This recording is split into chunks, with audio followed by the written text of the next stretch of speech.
Don't mistake the fact that those people do have a head start, but it's to what you do with that head start that fascinates me. This is Entrepreneurs the Playbook, where I give you access each week to the world's greatest athletes and executives about their personal and professional playbook and what has made them champions on and off the field. This is the Playbook.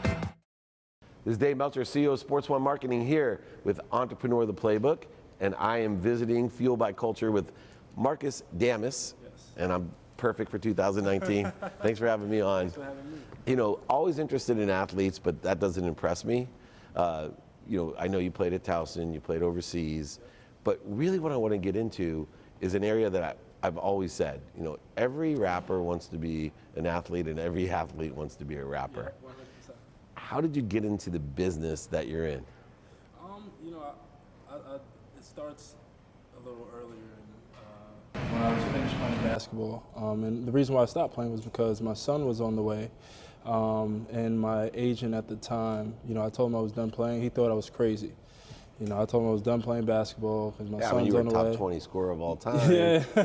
I'm an agent, so I'd be like, hey man, you sure? Right. There's still money on the table. Exactly. So I told him that, and he's a great guy. He's actually the assistant GM for the Minnesota Timberwolves currently.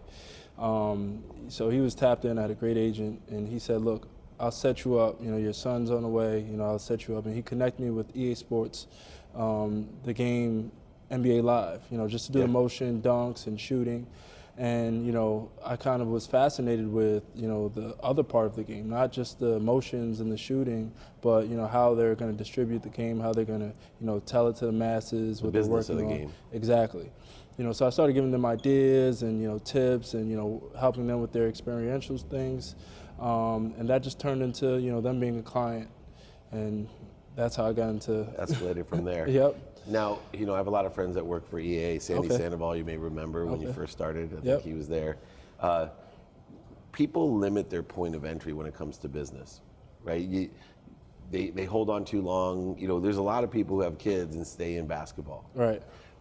The values that you're balancing at such a young age, how did you have the confidence to say, look, you know what, I'm going to give, and basketball players are paid a ton right now. Right. Right? A ninth guy, a 10th guy, that's real money. Right, 100%. Where was the decision making, the analysis that you did? Because a lot of people, especially entrepreneurs, they want to know how to balance things. They want to know how to make a pivot in their life, right? How do I give up this? I want to start my own business. That's basically what you did. You gave up, a whole career and didn't limit your point of entry and then said, I'm going to go check this out. Interesting, but you made it something that it wasn't. Yeah, look, the passion for the game was always there, and I still love the game. For me, I think I was blessed with the fact that how much I love the game. I get fulfillment of, actually just playing 3-on-3 with my friends. That's the same love I get. I don't need a ref, I don't need a whistle, I don't need the lights, you know what I mean? It was just, picking up a ball and, executing that poetry in motion. So, the fact that, I didn't lose my legs and I didn't lose my arms, so I can also, step, kind of change my narrative and, step into something that, was always written off for me from other people and from even from my university, from my family, they didn't, I was so focused on basketball and, I was so heads down in basketball that the world didn't know I was intelligent. The world didn't know I had some kind of business savvy. Yeah. So, a lot of people too, I used to frustrate me when I went back and visited my grandparents because I was really close to them, but I used to leave there going, they don't know who I am.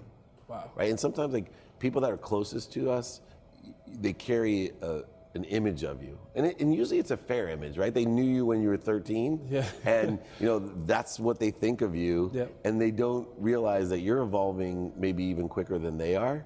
And a lot of times we buy into what other people think of us. And that to me is one of the greatest limits that can occur. How did you, have the courage, to really break out and say, you know what, I don't care what anyone else thinks, which is one of the biggest lessons you can learn in life, and move forward and just say, this is who I am. I had a great example at home. Like my older brother, who's like my best friend, he lived day to day, under my parents' rule and, following their vision and, strict. And he was my example, that, you know, I'm not going to do that. Like, I'm going to get over those hurdles that are in the house and those, you know, the roof, literally, you know. Yeah. So, you know, we went to church on Saturdays, so we couldn't practice on Saturdays. You know, my brother was a decent basketball player, and who knows what he could have been. You know, and when I first had the opportunity to actually, you know, I got moved up to varsity in 8th grade. You know, that's like, I had to go tell my mom, like, look, Mom, like, this Saturday stuff's not going to work. Like, I'm not going to be what I want to be. All the guys who are top 10, top 20 in the country, they're practicing on Saturday. You know, so I had to go have that tough conversation with my parents. And, you know. What'd she say when you went to her and stood up to her for the first time? You know what's funny? It was the easiest conversation I've ever had in my life. Wow. It was like, I guess she saw it in me, and she was just like, all right. It's funny because a lot of people don't put trust into what our parents think of us. So a lot of the resistance or what we think about is put on by us. I remember, for example, when I went bankrupt, I was terrified to go tell my mom because I had lost her house as well. Yeah. And it was the easiest, in fact, it was more than just the easiest conversation. It was a conversation that changed my life because I learned that what unconditional love was, that my mom really didn't care about the house and the cars and everything. What she cared about was me. How relieved did you feel after you? I was like, everything off of my chest. Yeah. I mean, that was I could actually walk over to my mom's house. It was the longest walk of my life. It just seemed like, oh my God. And it was all in my own head. Yeah. You know, in these, 6 to 12 inches, depending how big you are. Ray Lewis is 12 inches, other people are 6. But, that's the difference of what it makes. Now, how did you transition? It's hard enough to be, a top basketball player in the country, which you were. But how did you transition to be a top business person, a top entrepreneur? Because now, me in football is like you in business. People see you, and they just assume, in business, right? Yeah, He's a basketball player. Yeah. He's not intelligent. He didn't study. He didn't study at Towson. How could he? He was a great basketball player in college. He's not focused. Whereas the opposite was true. When I stepped on a football field, it was like, he sucks. Right? Wow. Put him in the library. This kid will be fine. Right. We had the exact opposite. Yeah. And like, do you have the same motivation, that I had? Because I had such passion for football. You don't have the same passion for business. You don't know about it. Did you have the same kind of transition problems? Yeah. I think I took it on like it was basketball. I didn't, nothing changed for me. The preparation, the extra hours, 7 days a week, and it's just the preparation for the game and understanding your teammates and understanding the people on your team and how, it's really, I took it, every metaphor in my office and with my team relates to basketball. So some of the interview questions are basketball related because, hopefully we can understand each other, right? So it wasn't a tough transition. Obviously there were a shitload of bumps in the road and mistakes and, just like basketball. Just like basketball, there's sleepless nights where you think, I'm super prepared for this. And, right during game time, like you put up 2 points and 1 rebound or you get in foul trouble early, it's the same in business. You can prepare for a meeting or some kind of, deal you're going to close. And the second you get there, it could fall apart in 5 minutes. Yeah. Do you get just as nervous for a big business meeting as you did for a basketball game? I feel like I hate the word nervous because, that's fine. But it's so human, right? So I guess you can say so. I like the word excited. Excited. I used to tell people, they'd say, well, if you're not nervous, you don't care. I'm like, that's not true. If you're not excited, you don't care. And that's like excitement. That energy doesn't have to be nervous energy. It could just be excited energy that I'm ready for this opportunity. Yeah. But yes, definitely. To answer your question, do you get excited still? Yeah, exactly. And when I find nervous, which is a fear of not performing, that's nerves to me, right? A fear of not performing to my potential, it's because I'm not prepared. If I'm prepared, I'm just excited. Okay. And it happens in speaking because I get in front of now big crowds and people, especially my kids, like, in Europe, there was like 70,000 people at Rise conference and thousands of people at Denny's, all their franchise. And they're like, weren't you nervous? And Magic Johnson, was following me, right? And I was like, no, I wasn't nervous. I go, because if I asked you, to go out and clap on stage, you wouldn't be nervous. You might be excited because there's a bunch of people. Yeah. Just like you shot so many free throws, you weren't nervous at the free throw line. You might have been excited because you could win the game. Yeah. But I think preparation is the key between that fear of not performing and just being excited? So preparation is the difference between excitement and being nervous. Yeah, because clarity, when you have clarity, balance, and focus, you have confidence, right? Clarity on what to do, that comes with what I call the consistent, everyday, persistent, without quit pursuit of your potential. Now, the key is to enjoy that. Now, how did you transition or figure out what I think is a cool nuance of Fueled by Culture, which is, music with athletes? Yep. And what do you think that common denominator emotional attachment is? I think it's really just from where we're from, right? Like the root of hip hop, the root of most athletes, the execution to finish what they or do what they do at such a high level, it comes from something. It's rare that I'm more amazed by the individual that came from everything and can be Oh, me too. a superstar, or that is more fascinating than I see, all right, you came from nothing and now you have this. That makes sense, right? That yeah, makes because we've sense. been there. Right? That's so interesting because you're the first person to ever point that out. I met a guy in Philly. I did a speech and he said, what you said really resonated with me. The whole rags to riches story, Dave. But I grew up super rich. That's what he told me. And he goes, and I didn't really have any of that, but I went to the Ivy Leagues and I have a multi-million-dollar business, and I'm a cheat, right? That amazes me.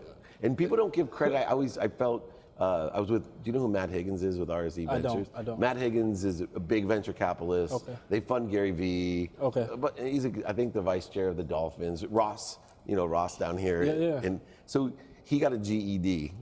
And he's made it big. Like his own helicopter. He'd probably hate me for saying that, helicopter, but he does it really well. Okay. Super empowered.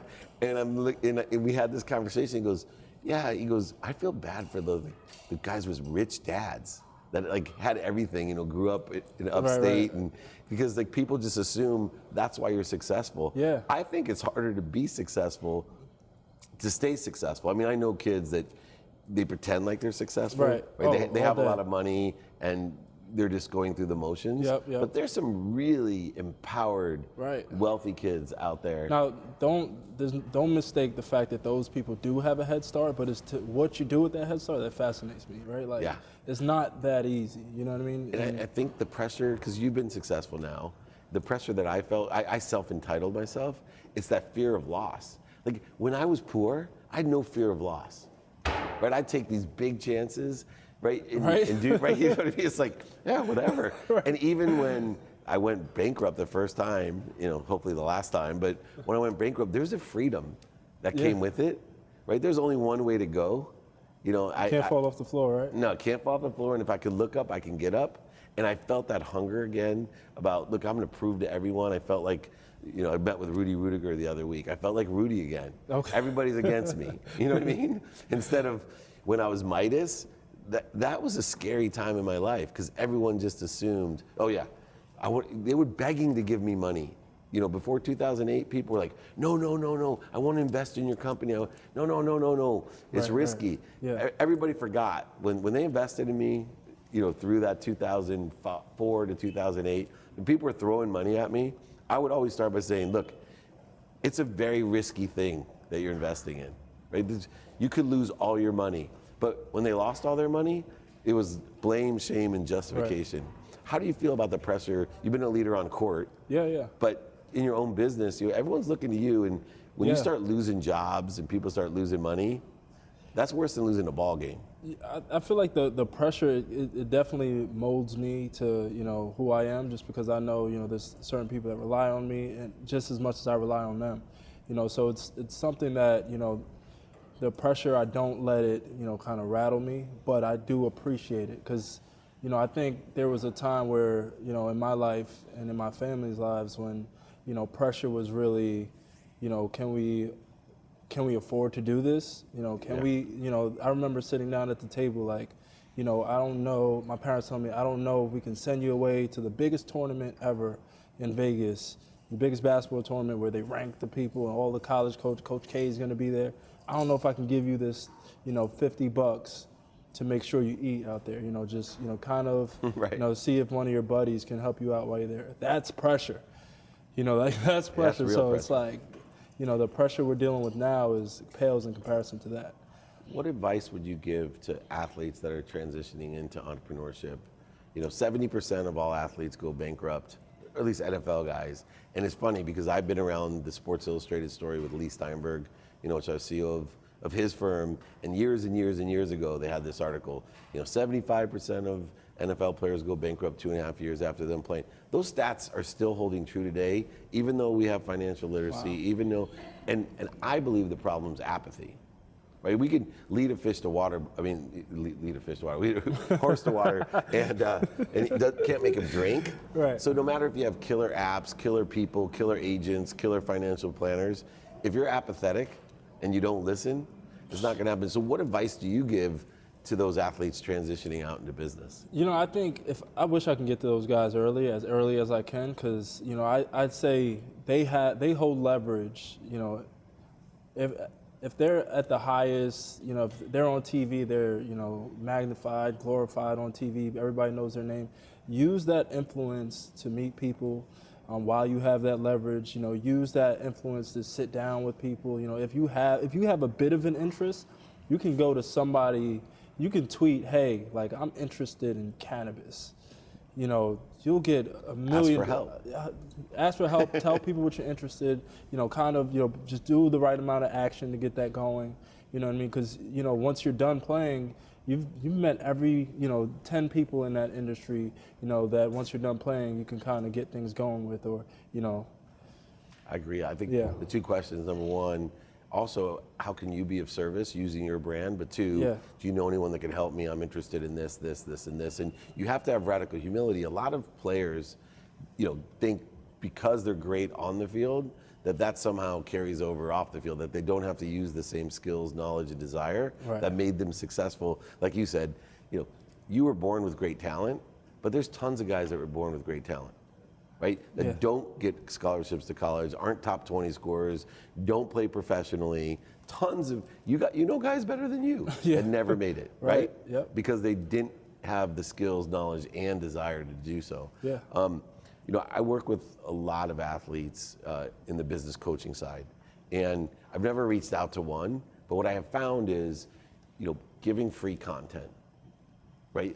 What I have learned through this digital space is let people know what you know, and those who aren't apathetic will reach out and ask for help.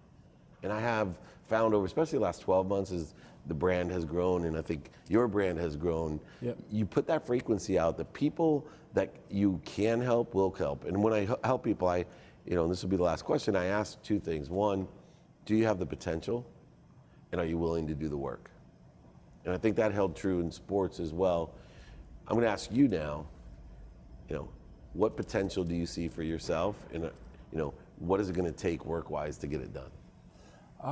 That's a great question. And I'm glad you asked it, because I've never answered that or put it in the universe, that kind of answer. Good. Right? Well, it's good to put it out there. Yeah, 100%. But what I see for myself is, I really want to. Be that guy that, kids can look up to, that came from nothing, or that had a basketball skill and can say, look, if this doesn't work out, or if I don't want to do this anymore, I can be brave enough to kind of shift my narrative or leverage, the kind of celebrity that I built, by, focusing on this and, starting something different, or, taking on a new journey. Even if that's just fatherhood, it's something as small as fatherhood, you can take it on. I want to be that, guy that people can turn to and, say, wow, he did it, I want to do it, or I can do it. And I think you're already doing that at such a young age. Thank you. That's why I'm attracted to be here. We have a big event tonight for Fueled by Culture. Yep. And I just want to let you know, if there's anything I can do for you, I'm available, and I'm really excited to see you pursue. I'm going to hold you to that, and That's I'm cool. not one of those guys that don't. You got my cell phone. This man knows how to pursue his potential, whether it's on the court or off the court. Yeah. Marcus Damas, thank you so much for joining me. Thank you for having me. Appreciate it, man. Oh, man. This is Dave Meltzer with Entrepreneur, the Playbook.